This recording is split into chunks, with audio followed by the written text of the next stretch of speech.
हे बघा, मी इथे गायींना पाणी पाजण्यासाठी जी गव्हाण आहेत पाण्याची ती भरत आहेत मोटर चालू करून.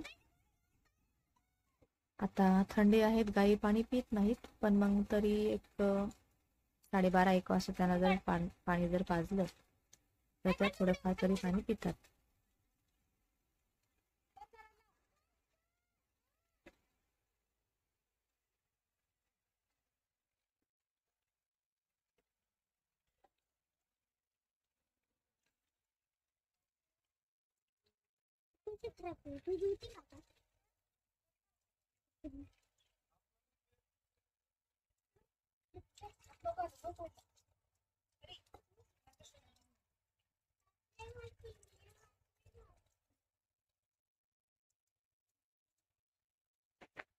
आणि इथे मी ज्या माझ्याकडे कालवडी आहेत मी त्यांना पाणी पाजण्यासाठी सोडले आहेत.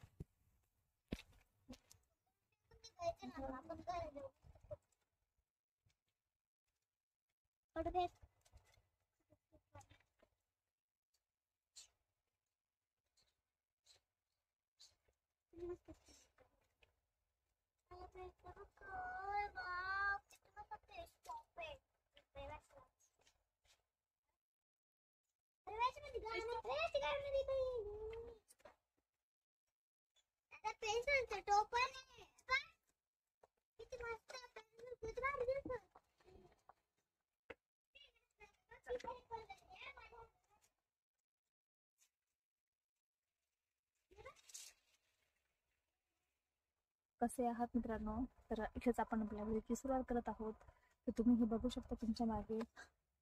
मी आता इथे इतक्यातच गव्हाण आहेत पाण्याची ती भरण्यासाठी मी मोटर चालू केलेली होती आणि आता सगळे जे कालवडी आहेत माझ्या त्या अशा पाणी पित आहेत. तर आता थंडीचं इतकं पाणी पित नाहीत, पण मग थोडं मी उशिरा पाणी पाजते, म्हणजे 1 वाजता. तर 1 वाजता पाणी पाजलं का त्याबरोबर पाणी पितात आणि मग नंतर मस्त मुक्त गोठ्यामध्ये फिरतात किंवा नंतर थोडंसं सावलीमध्ये येऊन झोपून घेतात.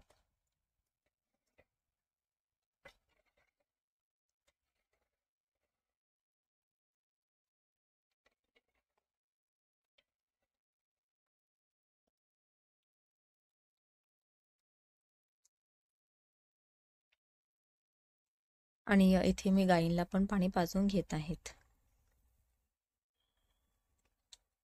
माझा भाऊ आलेला, तर मग त्यांनी अशा 4 ते 5 ज्या मेथीची भाजी आहेत त्या 4 ते 5 जोड्या तो घेऊन आला.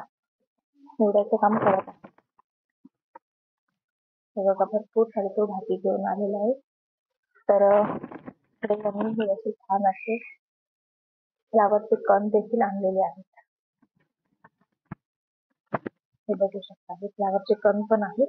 तो भाऊ एक नावाची पोलीस आणि मग त्याची बदली मुंबईला झाली होती, पण आता परत 1 महिन्यापासून तो इथे आपल्या नाशिकला आलेला आहे. तर मग तो माझ्या घरापासून जातो. तर मग भाजीपाला वगैरे असं काही असेल तर मग तो इथं घेऊन येतो, माझ्याकडे देतो आणि मग नंतर तो त्याच्या ड्युटीवर जातो.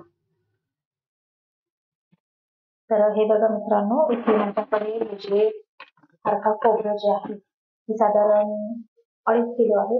तर हे दळण्यासाठी आलेले आहेत. माझ्याकडे 2 HP गिरण आहेत. तर मी काय करत असते, इथे आमच्या घराजवळच्या आसपासचे जे पण दळण वगैरे आहेत ते दळून देत असते. तर मग आपण हे हरका खोबरं कशा पद्धतीने मी दळते तुम्ही बघा. तर हे बघा मित्रांनो, माझ्याकडे ही 2 HP ची गिरण आहे. तर मी या गिरणीमध्ये माझे जे काही दळण वगैरे आहेत किंवा आसपास शेजारचे वगैरे दळण आहे ते दळण दळत असते आणि याच्यामध्ये मी खारका खोबरं सर्व प्रकारचं सीझन वाईज सगळं दळत असते. तर आता खारका खोबरं दळण्याची पद्धत कशी, तर आपण काय करतो, जेव्हा आपल्या गव्हाचं वगैरे दळण असतं तर ह्या डब्यामध्ये ते टाकत असते. तर आपण खारीक खोबऱ्यासाठी इथे हे समोरचं हे भांडं लावलेलं आहे. त्या भांड्यामध्ये आपण खारका खोबरं जे आहेत ते हाताने थोडं थोडं टाकायचं आहे आणि खारका खोबरं दळताना काय करायचं, खारीक आणि जे खोबरं आहेत अशा प्रकारे हे दोन्ही आणि मी इथे माझ्या गिरणीमध्ये 8 नंबरची चाळण टाकलेली आहे. तर सुरुवातीला मी पहिले हे जे आहेत ते 8 नंबरच्या चाळणीला दळून घेणार आहेत आणि नंतर मग ते 4 नंबरच्या चाळणीने एकदम बारीक चिकन असं दळणार आहे. तर मग आपण दळायला सुरुवात करूया.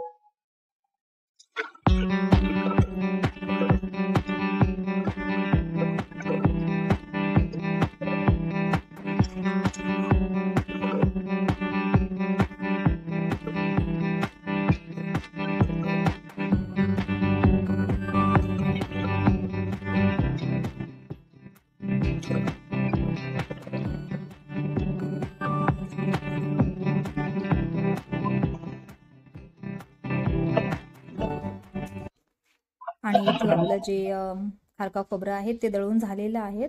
हे बघा आता तर आपले आता जे जे खारका उरलेलं खोबरं आहे दळून पूर्ण झालेलं ओतून आहे घेऊयात. आणि आपण गिरणी बंद केली. तर त्याला तुम्हाला दाखवते मी खारका खोबरं जे दळलं ते कशा पद्धतीने दळलं आहे.